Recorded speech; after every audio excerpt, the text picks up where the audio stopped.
मित्रों नमस्कार, आप हैं बसंत गुरु जी के साथ। आइए 5 मिनट हमारे साथ वक्त बिताएं। यह 5 मिनट आपके जीवन में एक शानदार दिशा में ले जाने वाले हैं। वो क्या है कि एक ज़माना था कि हमारे पास मोबाइल का टावर नहीं आया करते थे, कोई सिग्नल नहीं आया करते थे, और वह 2G से भी पुराना ज़माना था। तो किसी को फ़ोन कॉल हो जाए तो हम बड़े गदगद हो जाते थे, और वीडियो तो दिखता ही नहीं था। फिर धीरे धीरे विकास हुआ, और फिर 4G आया, फिर नेट धीमी हो गया, डाटा आपका सस्ता हो गया, तो पूरी जगत में फिर मीडिया धूम मचाने लगे। अब 5G आ गया। अब 5G आ गया तो आप मूवी से लेकर के हर चीज़ बड़े बड़े फाइलें अपलोड करने लगे, और अब मोबाइल का अब अपग्रेडेशन होता गया। तो मित्रों, अब बहुत सिंपल सी बात है, जब आप इन टेक्नोलॉजी, ये जो टेक्नोलॉजी है, ये तकनीकी जो है, जब इसका हम अपग्रेड करते जाते हैं तो वैसे ही सुविधाएं हमारे जीवन में बढ़ने लगती है, और फिर हम उस पर ज़्यादा इंजॉय करने लगते हैं। लेकिन आपने देखा होगा, जब सही ढंग से सिग्नल नहीं मिलता तो आपकी टीवी है या मोबाइल है, बफर करते रहता है, घूमते रहता है। आप घंटों घूमते रह जाओ। यदि आपका रिचार्ज ख़त्म हो गया है, अब रिचार्ज ख़त्म हो गया है तो सिग्नल तो दिख रहा है, लेकिन वो आपका सिचुएशन मिल नहीं रहा है, आ नहीं रहा है, प्रसारण नहीं हो रहा है, रोक दी गई है। इसी तरह से जब तक हमारे कर्मों का रिचार्ज रहता है, वाउचर रहता है, तब तक हमको ऐसा लगता है कि मैं कुछ भी करूं यार, मेरा किस्मत तो शानदार है।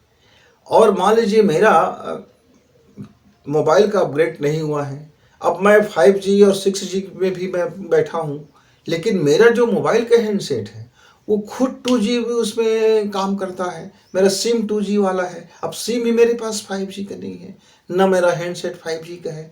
तब भी क्या मैं उसका उपयोग कर पाऊँगा? नहीं उपयोग कर पाऊँगा। बस जीवन में यही होता है मित्र।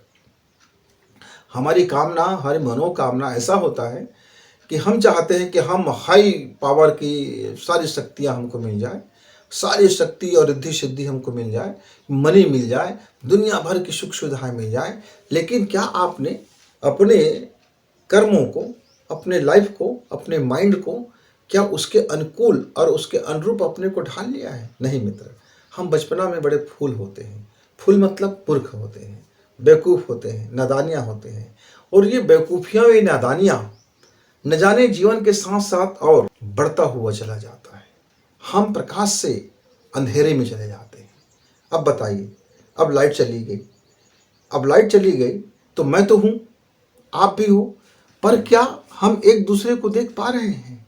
हम एक दूसरे को नहीं देख पा रहे हैं मित्र।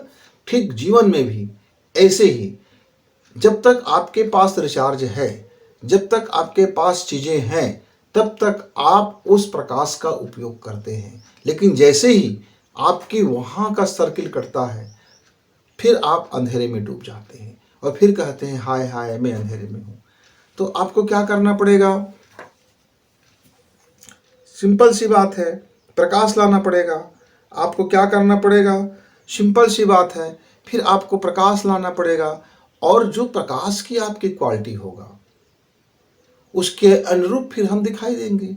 अभी इससे कम प्रकाश है तो हमारा चेहरा थोड़ा दिखाई दे रहा है, ज़्यादा प्रकाश होगा तो ज़्यादा दिखाई देगा। हम तरह तरह की जीवन में हमारे अंधेरे और उजाले का क्रम चलते रहता है, और हम क्या सोचते हैं कि मेरे भगवान ने मेरे जीवन में अंधेरा कर दिया। नहीं मित्रों, अपनी चीज़ों को हम ठीक करेंगे तो हमारे जीवन में प्रकाश आना ही आना है। हम अपनी प्रकाश के तलाश में चलते हैं, हमारा अंधेरा हमें ग्रसित कर लिया, अब हम फूल हो गए, मूर्ख हो गए। अब हम अपनी इस मूर्खता को जिस क्षण हम अपने विद्वता में ढालेंगे, हमारे पास फिर प्रकाश की कमी नहीं रहेगा। हमारे पास जो भी ज्ञान का प्रकाश होगा उस उतना ही हमारे जीवन में प्रकाशित होता है मित्रों। अभी ये हमारे पास छोटी प्रकाश है तो आपको साफ साफ दिखाई नहीं दे रहा होगा, जैसे ही बड़ी प्रकाश हो जाएगा फिर आप साफ साफ देखेंगे। तो जीवन में भी यही है, जब तक आप फूल बने रहेंगे तब तक आपको थोड़ा थोड़ा प्रकाश दिखता रहेगा। लेकिन जिस बार आप यदि प्रकृति का फूल बन गए, कमल का फूल बन गए, खुशबू बिखेरने वाले बन गए, दुनिया को आप महकाने वाले बन गए, तब फिर आपके पास प्रकाश की कमी नहीं होगा। तो फिर मिलेंगे, तब तक गुरु जी को इजाज़त। नमस्कार, धन्यवाद।